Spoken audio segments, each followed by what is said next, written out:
Magandang araw po sa aming mga partner clients at sa mga kasamahan namin sa Light Microfinance. Ako po si Pastor Bobby Bravo, partner mentor ng Kabangkalan Branch.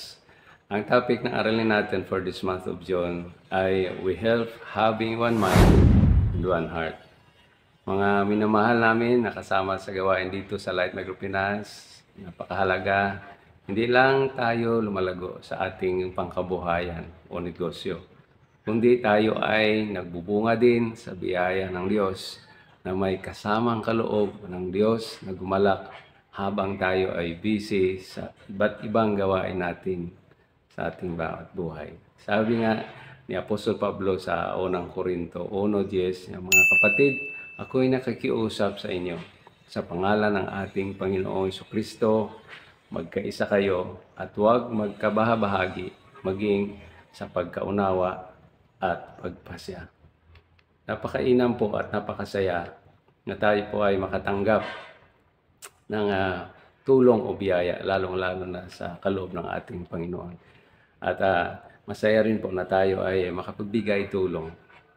Kaya tingnan po natin ang unang bagay na gusto ni Apostol Pablo, Panginoong Diyos, ng Light Microfinance, ipaabot sa atin yung pakiusap po.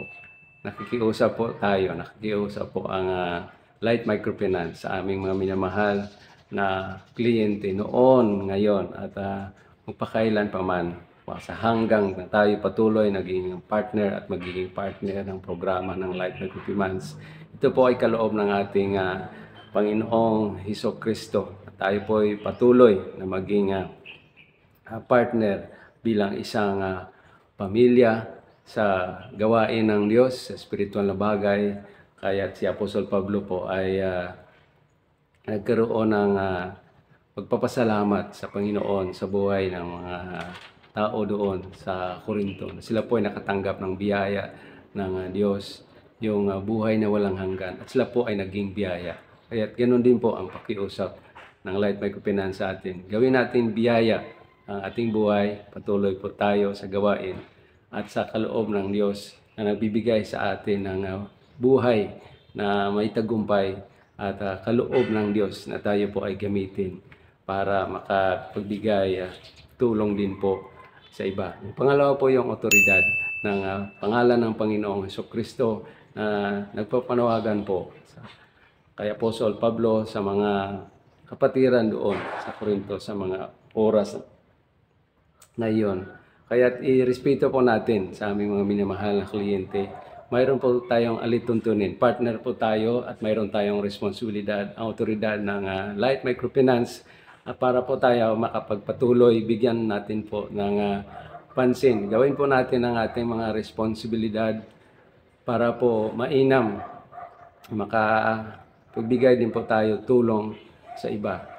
Kaya congratulations sa bawat isa na nagkaroon na ng buhay na mayroong tagumpay dahil patuloy sa pagbigay ng tulong sa Light Microfinance. Nakatanggap tayo at nirespeto po natin ang mga alitutunin at ginagawa po natin ang ating mga responsibilidad at ang ating mga accountability.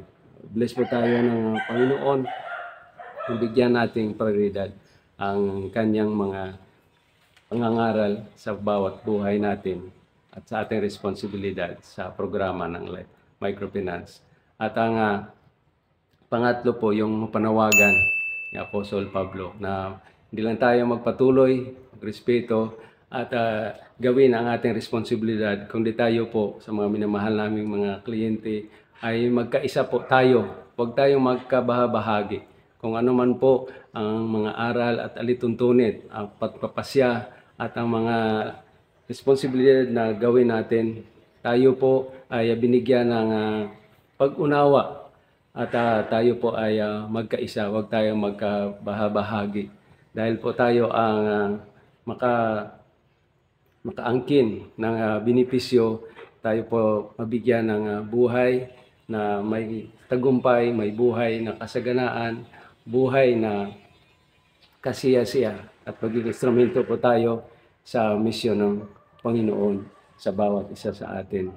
So, sa pangalan ng Panginoon, sa Light Microfinance, sa minamahal naming mga kliyente, tayo po ay magkaisa at bigyan natin ng pasasalamat ang Panginoon sa kanyang ginagawa at sa mga benepisyo na ating natanggap.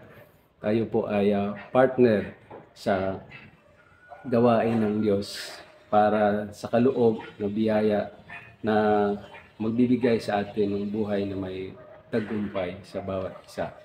Kaya anuman ang mangyari, congratulations muli sa bawat isa sa atin. Kapit-bisig po tayo sa pag-ibig at pagmamahal ng Diyos, sa biyaya ng Panginoon na kaloob sa atin.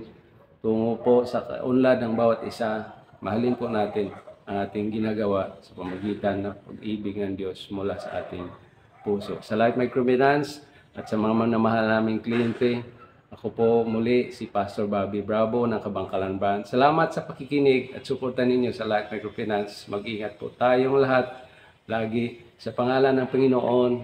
God bless po.